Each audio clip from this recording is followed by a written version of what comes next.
Welcome back to Team Fast Eddy and HPI Baja Tutorials.com.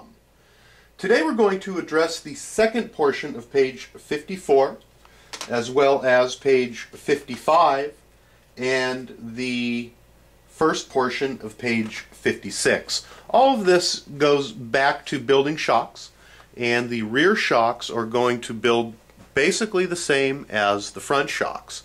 So I'm going to have you go back to the tutorials that we did on the front shocks and go ahead and follow those until you get to the spring portion here. The only two differences as you're building the shocks for the rear as compared to the front are the small dampers that go onto the pistons that go onto the end of the rod inside. You're going to have two choices on that, and the pistons for the rears have many more holes in them than the fronts do. However, the holes are smaller. And the directions are going to call for you to use the 16-hole pistons. So we suggest that you go ahead and follow along.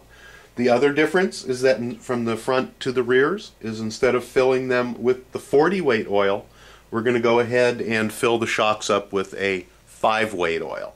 There are many different setups that you can use, and that's a whole separate tutorial that we may do later on. However, we are following the HPI manual for this build.